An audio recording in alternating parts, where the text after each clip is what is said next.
আজ আমরা এসে উপস্থিত হয়েছি উত্তর পূর্ব ভারতের একটি প্রাচীন ও ঐতিহ্যপূর্ণ শক্তিপীঠ আসামের কামরূপ জেলার দীর্ঘেশ্বরীর দেবালয়ে। ব্রহ্মপুত্র নদীর উত্তর তীরে মনোরম প্রাকৃতিক পরিবেশে অবস্থিত এই মন্দিরটি শুধু ঐতিহাসিক তাৎপর্য বহন করে না, এটি অগণিত ভক্তের আস্থা ও বিশ্বাসের কেন্দ্রস্থল।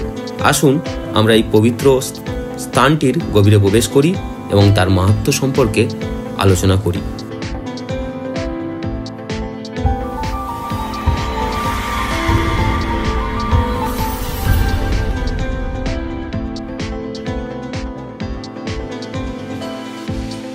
নমস্কার বন্ধুরা, আমি গোবিন্দ মণ্ডল আর আপনারা দেখছেন ট্রাভেলার গোবিন্দ চ্যানেলের আসামের দীর্ঘেশ্বরীর দেবালয় দর্শনের একটি ছোট্ট ভিডিওটি আপনাদের কেমন লাগে সেটা কমেন্ট করে জানাবেন আর আমাদের সঙ্গে থাকুন, পুরো ভিডিওটি দেখতে থাকুন।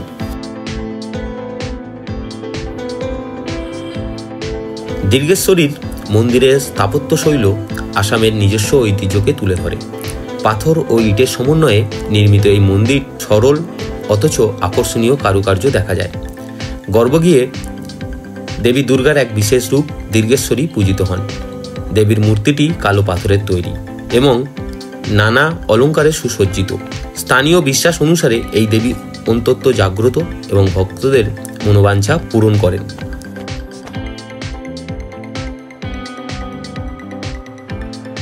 এই মন্দিরের ইতিহাস সুদূর অতীত থেকেই বিখ্যাত ছিল, যদিও এর প্রতিষ্ঠার সঠিক সময়কাল নিয়ে বিভিন্ন মত প্রচলিত আছে। তবে ঐতিহাসিক নথি অনুযায়ী অহোম রাজা স্বর্গদেও শিবসিংহ অষ্টাদশ শতাব্দীর প্রথম শতকে এই মন্দিরটি নির্মাণ করেছিল বলে জানা যায়। কথিত আছে দেবী দীর্ঘেশ্বরীর পূর্বের জঙ্গলে একটি কালো টিলার উপরে পূজিত হতেন। রাজা শিবসিংহ দেবীর মাহাত্ম্য উপলব্ধি করার পরে এখানে একটি স্থায়ী মন্দির স্থাপন করেন। সেই সময় থেকেই এই মন্দিরের গুরুত্বপূর্ণ তীর্থস্থান হিসেবে পরিচিতি লাভ হয়।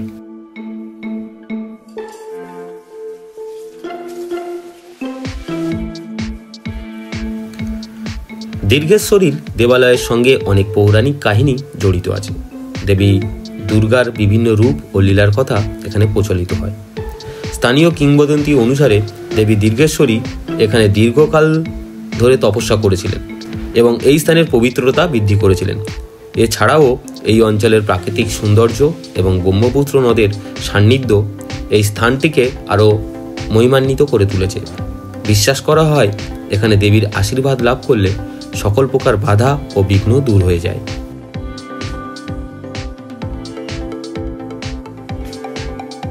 দীর্ঘেশ্বরীর মন্দিরে সারা বছর ধরেই বিভিন্ন পূজা ও উৎসব অনুষ্ঠিত হয়, তবে দুর্গাপূজার সময় এখানে বিশেষভাবে উল্লেখযোগ্য। এই সময় মন্দির সেজে ওঠে বিভিন্ন রূপে এবং দূর দূরান্ত থেকে অসংখ্য ভক্তদের সমাগম ঘটে। এছাড়াও কালী পূজা, লক্ষ্মী পূজা এবং অন্যান্য পূজা পার্বণে এখানে অত্যন্ত নিষ্ঠার সঙ্গে পালিত হয়। প্রতিদিন দেবীর নিত্য পূজা এবং আরতি অনুষ্ঠিত হয়। ভিডিওটি আপনাদের কেমন লাগলো সেটা অবশ্যই করে কমেন্ট করে জানাবেন আর চ্যানেলটি সাবস্ক্রাইব করে রাখবেন এই রকম ভিডিও দেখার জন্য। আর ভিডিওটি যদি ভালো লাগে তাহলে আপনার বন্ধুদের মধ্যে শেয়ার করে দেবেন, ভিডিওটিতে একটি লাইক ও কমেন্ট করে দেবেন। আর এই রকম কোনো জায়গা যদি আপনার বাড়ির আশেপাশে থেকে থাকে তাহলে আমাদেরকে অবশ্যই জানাবেন, আমরাও সেই জায়গায় যাব, সেই মন্দির বা সেই ঘোরার জায়গাটি আমরা দর্শন করব এবং তার সম্পর্কে বিভিন্ন তথ্য আপনাদের সামনে আমরা তুলে ধরব।